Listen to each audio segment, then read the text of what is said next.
Sunnah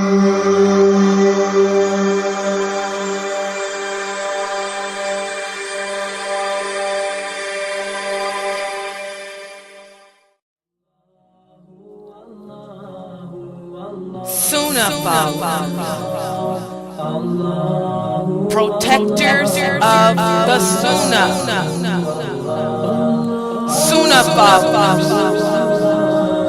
protectors of the Sunnah.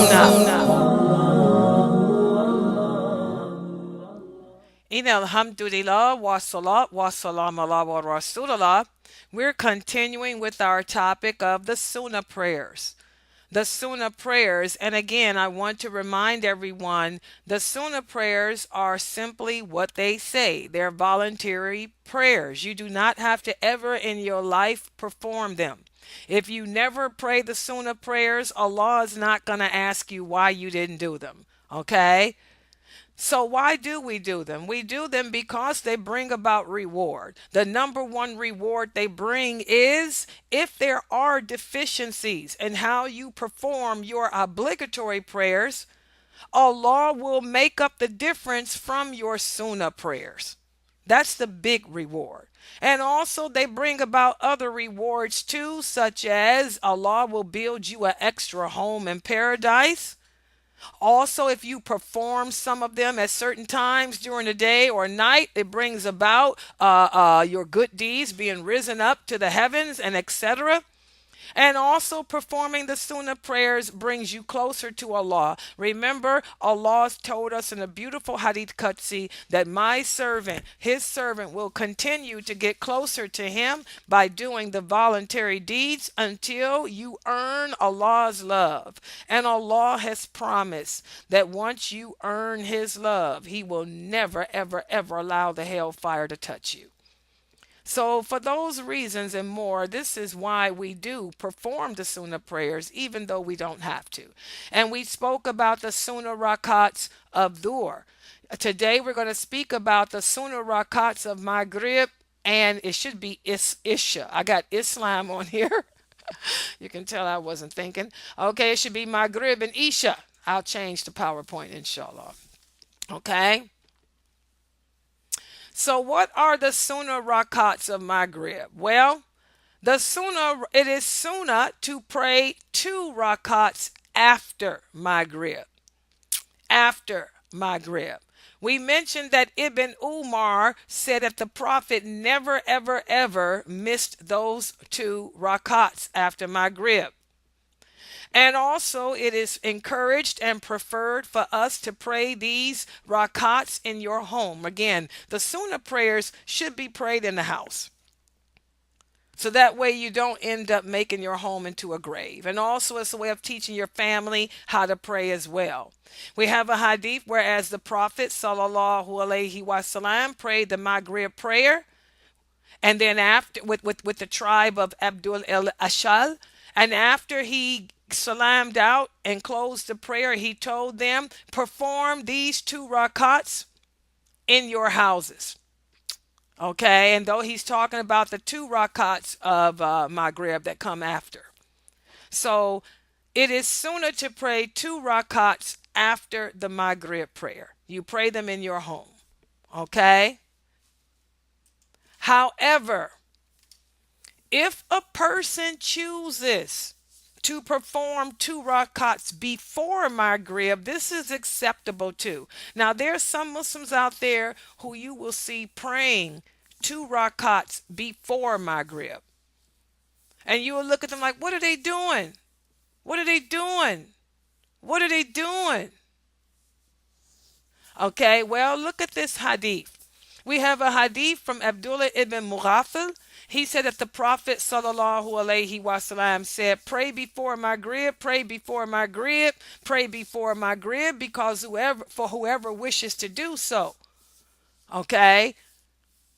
Also, we have records that show that the Prophet prayed 2 rakats before the Maghrib prayer.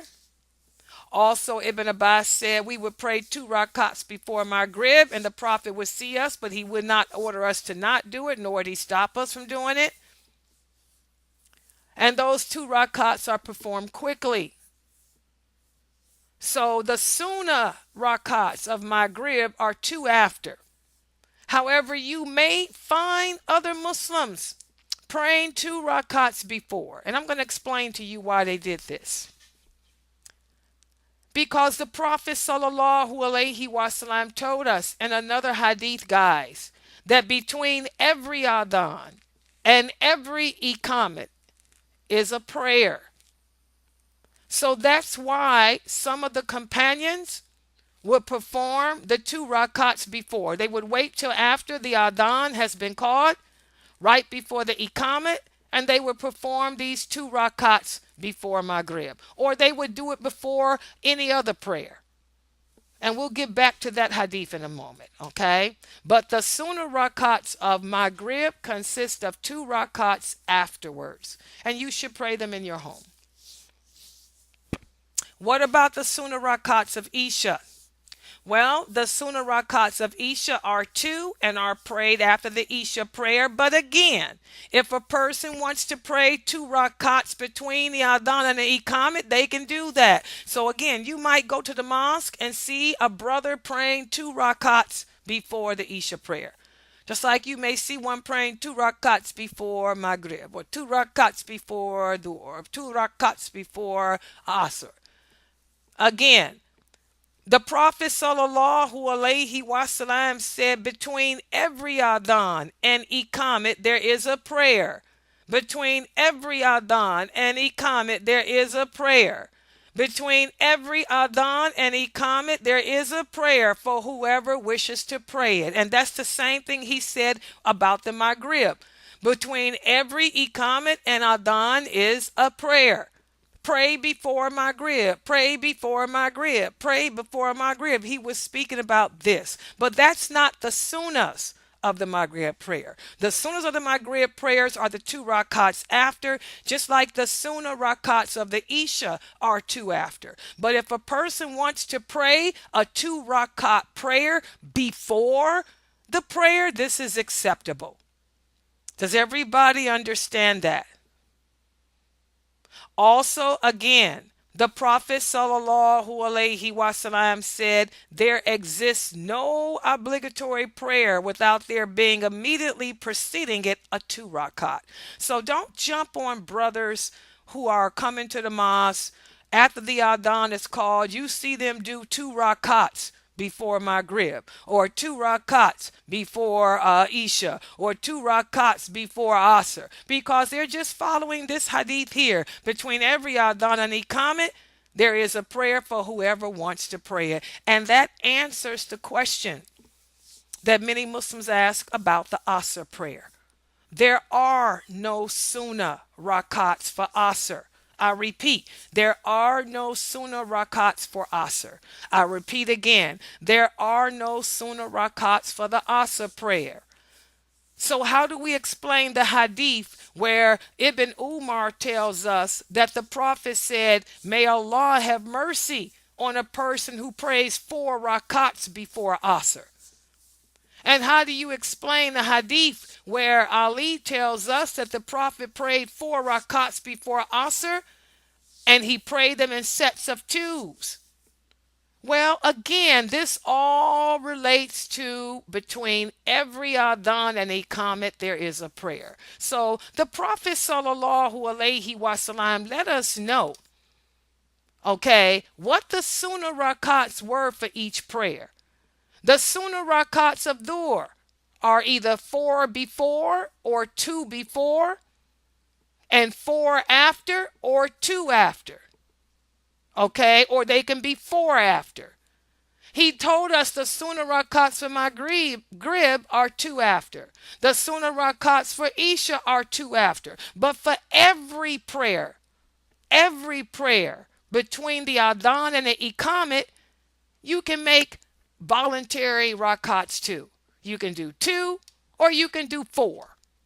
So these hadiths that show the Prophet doing four rakats before Asr, he was praying between the Adhan and the Iqamat. Or two rakats before Asr, he was praying between the Adhan and the Iqamat.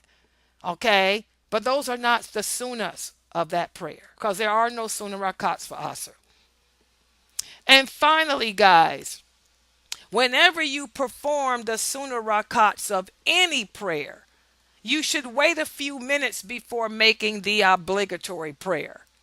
We have a hadith whereas one of the companions tells us that the Prophet sallallahu alaihi wasallam prayed the afternoon prayer, and afterwards a man stood up to make his sunans. Umar saw the man stand up and told him, sit back down, because the people of the book were destroyed because they did not differentiate between their prayers. And the Prophet looked at Umar and said, well said, Umar. So again, you want to wait a few minutes. You don't want to just jump up and do them. You want to wait a few minutes. Wait a few minutes before praying them to show that I'm not praying the same prayer. I'm praying a different one. I'm praying a voluntary prayer.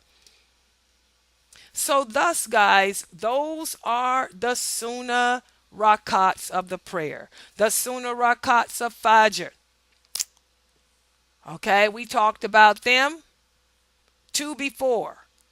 The Sunnah Rockets of Dhuhr can be 2, 4, or 8 Rakats. Okay, the Sunnah Rockets of Asar are none, 0. The Sunnah Rockets for Maghrib are 2 after. The Sunnah Rockets for Isha are 2 after. But for every prayer between the Athan and the Iqamah, you can choose to do 2 Rakats or 4 Rakats. Okay, and I hope this is clear. Tomorrow, what I'm going to do is give you guys a final exam to cover what we've learned about the Sunnah prayers to see if you understand them. And then we'll move on to some more Sunnah prayers. We're going to speak about the Witr prayer. We're going to speak about the Duha prayer and other Sunnah prayers that are out there as well. So we'll stop right here. If you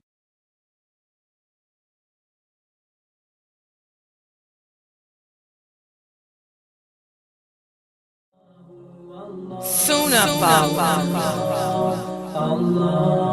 protectors of the Sunnah. Sunnah protectors of the Sunnah.